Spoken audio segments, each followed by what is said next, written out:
Sometimes he'll FaceTime call me and I'm just like, and I'm looking at the phone, I'm like, oh my goodness, Anthony Joshua's FaceTiming me.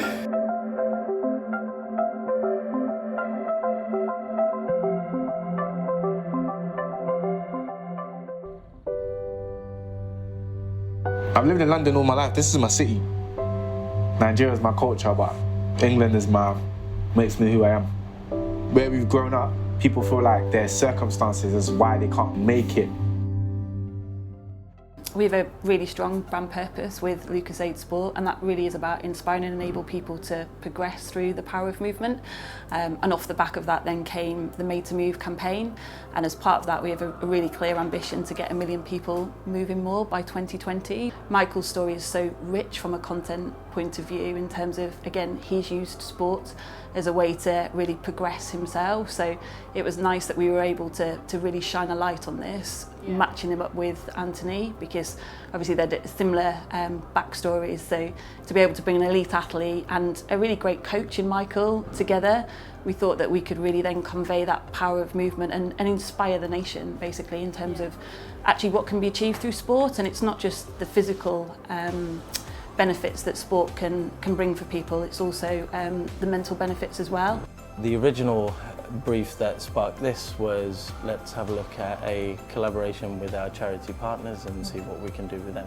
And Lucozade get very actively involved with their charities, and we thought it would be an amazing idea to take that to documentary level. Because of the nature of the documentary, sort of crossed with this weird candid camera moment where we drop AJ into the life of someone who's just not expecting it. The narrative had to be very loose, so we didn't have a set script per se, but we had a narrative arc where we wanted to touch on various subjects in order to build a whole story around the importance of coaching and support and the difference that people can make in professional careers.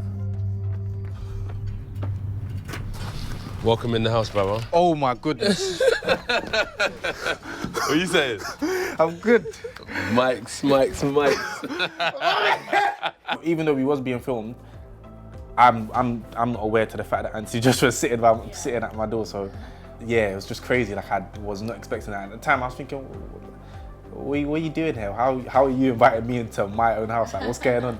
Knowing his background and the trials and tribulations he had to go through and where he started and where he is now, it's an inspiring story for young people.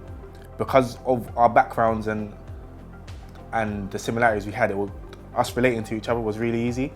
So the relationship just kind of glued and sticked, and then it just kind of flowed from there.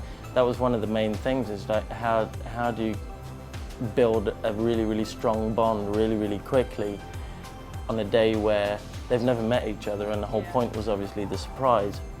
So how do you make that happen? And the only thing we could do was try and cast accordingly and try to preempt what was going to bring them together. And I mean, they're both absolutely lovely people, so they were bound to get along. But the fact that they got on so well was lovely. I think you took whatever you do in your football, and you brought it to the boxing world, and you know, I was operating at around 20%. Do you know what I mean? So. Is it that way? Where's the toilet? Anyone that way or that?